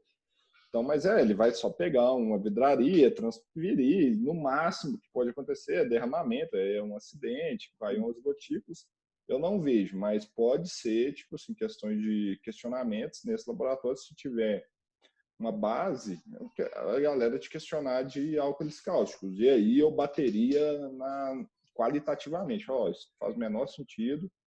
Aí explicar, se tiver tudo lá, não tem pressão de vapor, não tem nada, ele não manuseia, tipo, toneladas e... a meu ver, esse anexo 3 é complexo demais, mas ele não gera isso total, né? Então, não tem exposição que justifica nem via dermal, nem via aérea para falar que o cara, mesmo manipulando... O que a gente tem que pensar do anexo 3, Ju, acabou de dar um estalo aqui, assim, beleza, manuseio. Tá, beleza. Se o cara manuseia, mas não tem nenhum tipo de exposição, cara, derruba o anexo 13, entendeu? O cara manuseia um frasco de NaOH, por exemplo. Um pote que tem lá o NaOH, as pastilhas dele. Cara, meu negócio tá fechado. O cara pega aqui e transporta. Ele tem exposição? Não, ele manuseia, mas, sabe, ele não pega o negócio com a mão e faz. Então, acho que seria uma boa, um pensamento que eu tive agora anexo 13, para a gente avaliar ele, primeira coisa é ver, tá, existe o agente, ok, mas há algum tipo de exposição, seja dermal, via aérea, via inalatória? Se não, tá, tem uma substância, mas não tem exposição, aí a gente justifica Daí vai entrar qualitativamente. isso também, né? O cara usa luva, usa tudo ali já. Qual que é a exposição que ele tem? A luva protege tudo. Quando a gente está falando de álcools cáusticos, é justamente por causa da corrosão que ele causa na pele. Então, assim, ele não vai evaporar, não vai ter exposição oral, ou oral não, inalatória, a não ser que tenha aquecimento. Mas, se não, é exposição dérmica. É dérmica, total. Uhum. Eu acho que desse caso seria mais ou menos isso. Aí só para a gente comentar bem rapidinho, que eu comentei com você da questão da solda lá, que eu falei que era só a gente trocar uma ideia rápida. Aham. Eu até tenho aqui o, a física do eletrodo, qualquer coisa eu te mando aqui também. Bom, mas basicamente é um operador de caldeira, né? E ele diz lá, eu acho que até comentei em uma das lives que a gente fez do curso, que fazia atividade de solda para manutenção da própria caldeira ali. Mais comumente ali era aço carbono, podia ter aço inox, mas podia ser a cada 2 meses, é uma coisa mais esporádica, né? Uhum. E aí eu vou mandar aqui rapidinho Tá, eu abro aqui. isso, porque acho que fica mais fácil de. Pode mandar que eu estou aguardando para abrir. O solda é sempre um tema Eu interessante. até fiz já aqui um planozinho de amostragem para eles aqui, Oh, show. para pelo menos conseguir ver mais ou menos o que precisaria ou não, né? E a própria NR15 acaba eliminando algumas análises ali, né? Sim, não. Pensando em solda, sendo bem sincero, eu faria, só para. O que a gente sempre fala? Então, NR15 somente para a gente fazer uma perícia e tal. É olhar se tem arsênico, por causa do anexo 13, e Uhum. anexo 11, chumbo, anexo 12, manganês. Nada mais. Não Nesses precisa. aqui, vou até te mandar aqui agora, ele tem quartzo também, né? Aí não E seria ferrou. sílica, né? E nesses aqui, eu vou até te mandar. Um deles é esse primeiro que eu tô mandando aqui, tô mandando ali no Telegram para você. Ele é o que eles utilizam mais, que é pro aço carbono, né? Aí o outro é do aço inox, mas utiliza pouco. Mas acho que mesmo assim os dois seria semelhante. O É, principal, o aço inox, igual eu te falei aquela vez lá, minha maior preocupação dele é o cromo. daí acho que a gente até chegou a comentar do Cromo Hexavalente, que no Nex 3 não tem a questão da atividade de solda para o cromo, né, Isso. ali. Aí Então, talvez o cromo o cromo que tem lá, hexavalente, é o ácido crômico, que não vai ter. não tem. E aí, esse acho que esse vermelhinho é o que eles utilizam mais para solda em aço carbono. E aí, olhando ali pelos números caso, pelos agentes que ele fala, a meu ver, o que caberia para a NR15 seria sílica e manganês, né, nesse caso. Sim. Os Que outros tipo de solda que é? é com maçarico só. Não, então Maçarico pode não, ser perdão. É, oxiacetilênica? só com o próprio eletrodo mesmo, eletrodo revestido, não é? Uhum. Então, que é igual quando a gente fala de solda lá, a parte de baixo aqui, a parte do fluoretos, a gente tem aqui, ó, calcário, fluoretos, quartzo, silicato de alumínio, silicato e silício. Esse, Isso acho aqui, que esse silicato que tem aí, eu cheguei a olhar, eu acho que é de potássio, pelo caso dele, se eu não me engano. isso aqui são as porcarias que coloca para revestir o eletrodo para que ele proteja a solda, porque você vai estar de olho aqui na maioria das vezes, vai ser no manganês, no ferro, né, porque é o aço carbono. Uhum. Então tá. Aqui, em termos periciais de para você olhar NR15, seria o manganês, sem sombra de dúvida, a sílica, porque o quartzo aqui entraria como sílica cristalina do anexo O silício 12. não, porque seria amorfa, né? É, igual o silício aqui vai virar sílica amorfa, não vai virar sílica cristalina. E aqui, por causa dos silicatos e do silício, para você é extremamente importante utilizar um método de difração, tá? Para diferenciar, não ter interferência nos resultados. E assim, quartzo e manganês, calcário é carbonato de cálcio, então a gente não tem nada disso na NR15. Ferro, tão pouco. Os fluoretos, tão pouco. Óxido de titânio também não. Alumínio, menos ainda. Silicato de potássio, menos. E silício não tem. Então, aqui, para você, em termos periciais, seria isso: manganês e quartzo. Uhum. No caso da sílica, independente de ter a questão do aquecimento, seria a avaliação de poeira mesmo, né? Sim, Contento. respirável. Uhum.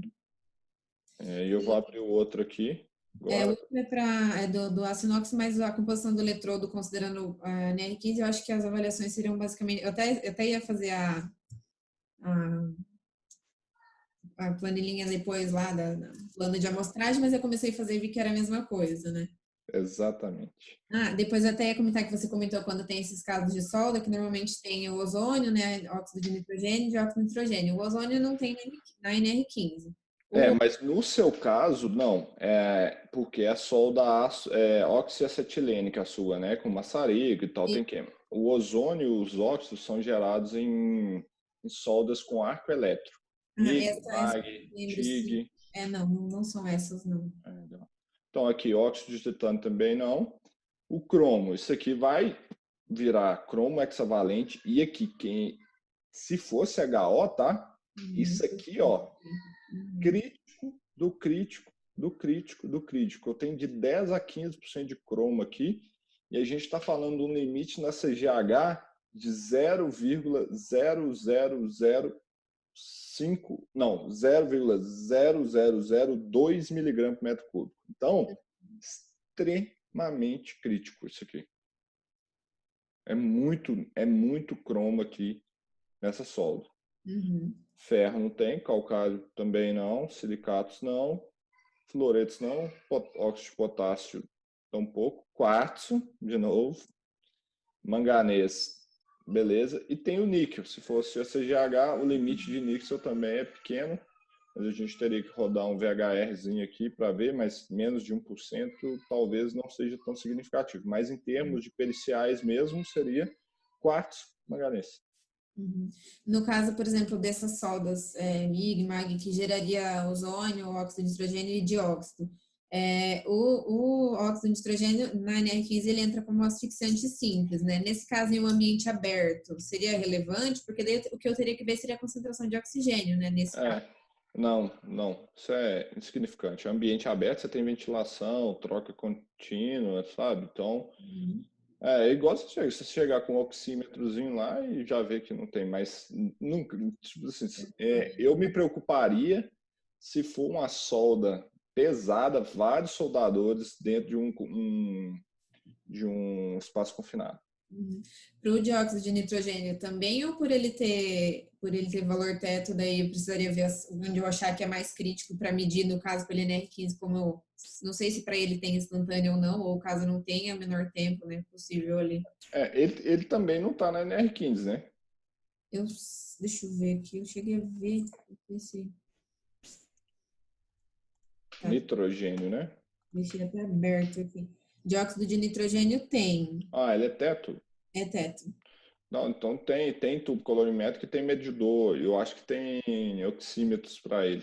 Oxímetro, não, medidor de Mas leitura isso no direta. caso que você comentou de repente ter uma concentração grande de soldadores, não.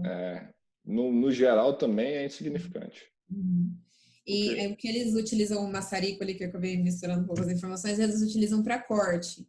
tá. Aí, nesse caso, daí acho que as avaliações seriam é, desconsiderando o sílico e manganês, né? Porque seria mais, ou a poeira em si, não sei, gerada pelo. Não, ali no caso eu consideraria, Ju, o manganês porque ele está na formação do aço carbono, entendeu? O aço carbono tem uma concentraçãozinha de manganês. A sílica, com certeza, se você não precisaria. Mas o tipo de solda que você tem aqui deve ser uma solda elétrica comum, né, não? Eu acredito sim, eles não utilizam nenhum outro ou gás ou alguma outra coisa, é só o eletrodo mesmo, consumo. Porque o que acontece? Pela composição do eletrodo, isso é uma dica que eu posso te dar, é o seguinte, quando você vê esses eletrodos revestidos cheios de porcaria assim, é uma característica de uma solda mais rudimentar mesmo. Porque Uhum. nesses soldas MIG, MAG, TIG e tal, você tem o gás, que é o gás que vai proteger a solda, e você não precisa dos fluxos, né, que estão no eletrodo para que ele proteja a solda quando ele está fazendo. Então, e essas soldas, além dela ser até essa quantidade de coisas aqui, ela é uma das maiores geradoras de fumos e particulados e materiais aerodispersos, tá? Então, assim, geralmente os eletrodos são cheios de porcaria e gera muito particulado. Uhum. Mas no seu caso, no caso do corte com maçarico, é manganês, e nessas duas físicas aqui, Basicamente esses, né? o quartzo, tá? talvez para a NR15 limites vai chegar longe, vai estar longe, mas pode ter, mas é que é negócio, se quiser medir, pode medir. Só uma questão, olha a complexidade desse negócio. O cara que solda com esses eletrodos tem direito à aposentadoria especial por causa do quartzo.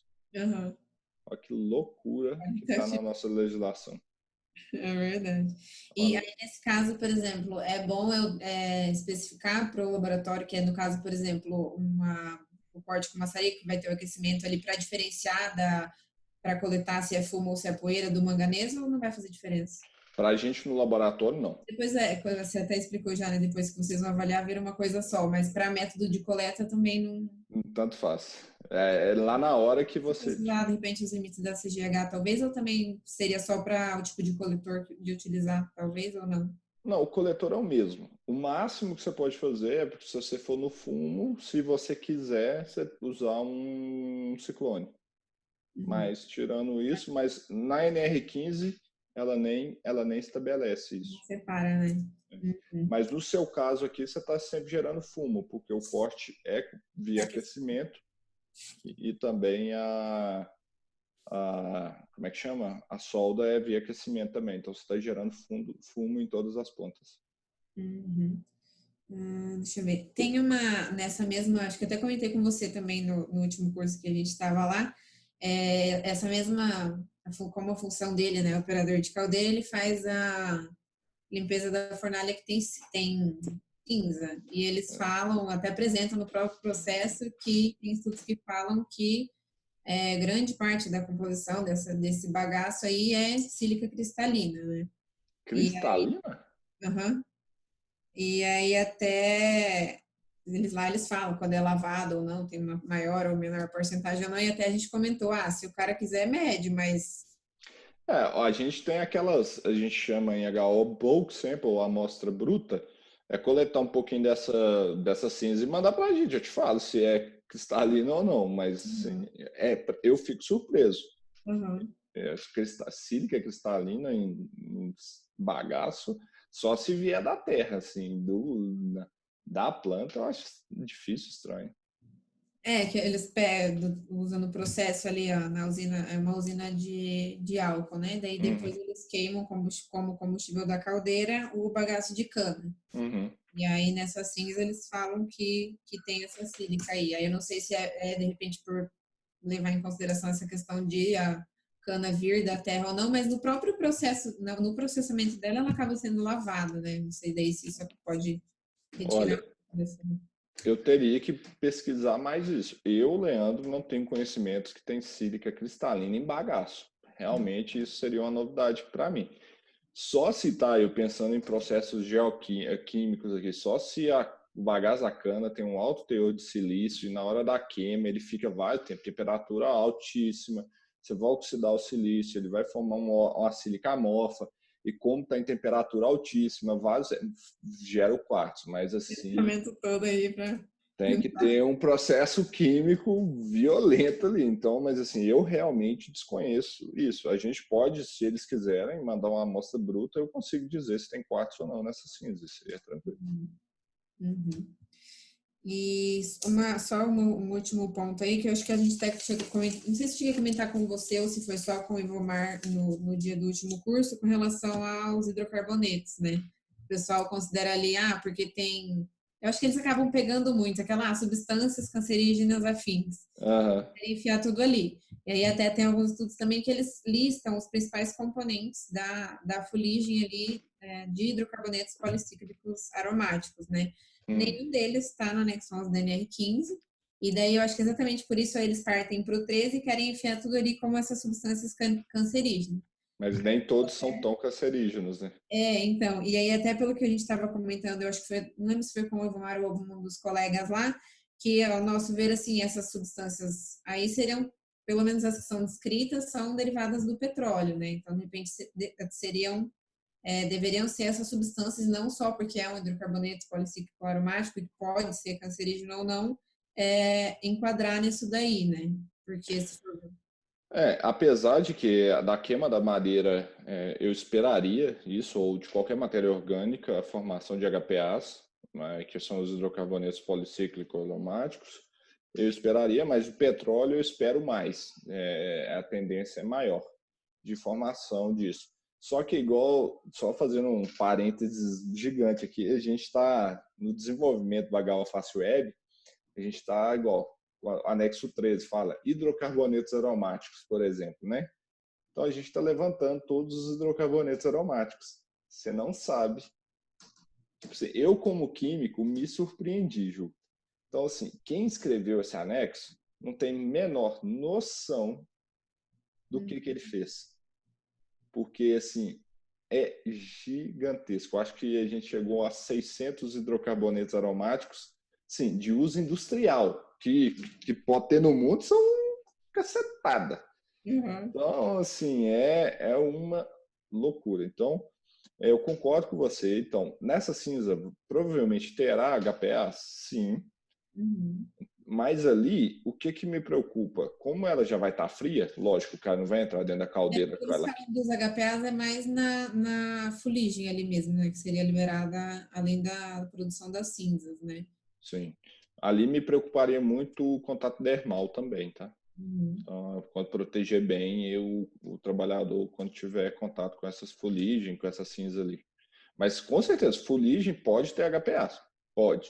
O E que na verdade a gente estava comentando, os HPAs a gente sabe que pode ter, ou como normalmente tem nessas fuligens, né? Até por esses que são descritos como normalmente tem, mas seria essa questão de entrar como essa substância. Alguns podem ser cancerígenos ou não, né? Níveis diferentes de cancerigenicidade, se você considera. carcinogenicidade. Mas porque eu já vi justificativas de considerar como insalubre por ser um hidrocarboneto policíclico e ser cancerígeno, e de não por essas substâncias descritas e os afins seriam, significaria substâncias semelhantes a essas, de não serem, no caso desses hidrocarbonetos produzidos, liberados na fuligem, não ser derivado do petróleo ou de origem mineral, por exemplo. O anexo 13, Ju, é interpretativo. Eu falo assim, o anexo 13 é mais loteria do perito ainda. Vai depender da capa preta. O que ele entender lá é o que está valendo, porque não tem justificativa técnica que vai derrubar alguma coisa ali. Você pode justificar tecnicamente, lindamente. Se o homem da capa preta ler e fala assim, não, isso aqui tem. Pronto, acabou. Olha o que está escrito. Uhum. Então eu falo, anexo 13. Poderia considerar, por exemplo, substâncias, independente de ser da fuligem ou não, mas hidrocarbonetos, independente de não ser de origem mineral, por exemplo, nesse caso, né? Olha, Leandro, não interpretaria como só sendo de origem mineral. Lá para mim diz que é hidrocarbonetos aromáticos polinucleados. Então, ou polinuclear, HPAs, hidrocarbonetos poliaromáticos, né? Então, eu consideraria também os de origem vegetal devido à queima de matéria orgânica. Uhum. E no caso, por exemplo, nesse caso, os principais não constam no anexo 11, então não tem como ser quantitativo. Então, já entraria ali como qualitativo, se no caso não tiver proteção, já entraria nesse ponto aí. Exato, exato, exatamente. Acho que é a sorte e o bom humor do homem preto ali. Não tem como. É aquele negócio, você pode justificar tudo, você pode fazer medição, você pode fazer o que você quiser. Se ele virar e falar para você, olha, o que está escrito aqui é isso, minha decisão vai ser com base nisso. Acabou. Uhum. Não tem, você vai argumentar o quê? Ele não está certo, não está errado, não tem um parâmetro técnico, uma linha de corte. Uhum. Então é complicado mesmo. Acho que essa questão aí de interpretação, acho que entra também na mesma questão, nessa mesma atividade, que tem a bagagem de cana gera poeira ali, né? E tem no anexo 13 para operações com bagagem de cana na fase de grande exposição à poeira. Daí já vai entrar a questão, o que é grande exposição ou não, também vai muito da subjetividade, né? Exatamente. Exato. Eu acho que Senhora seria Gil, só isso. foi legal, 2 horas de conteúdo nós geramos, mas foi bom, te ajudei, te dei um caminho para você seguir. Deu para clarear bem aí, para agora a gente ir os cursos, os conceitos, já começar a concretizar um pouquinho mais e já colocar em prática já. Ah, beleza, então. Então, a gente vai conversando lá no Telegram, nas plataformas do curso. No mais, obrigado aí pela confiança e a gente tá junto. Eu que agradeço. Obrigada aí disponibilizar uma parte do seu sábado aí para a gente conversar um pouco aí. Claro, tá ok. Então, quem é aluno do Método HO Fácil, marque a sua hora aí que nós vamos fazer essa mentoria que a gente fez com a Ju. E quem não é aluno ainda, vira aluno, né, Ju? Que é isso que Sim, vale a pena. vale a pena? Vale, com certeza. Então tá bom. Então, tchau, Ju. Até mais, a gente vai se falando. Tchau. Abraço. Tchau, tchau.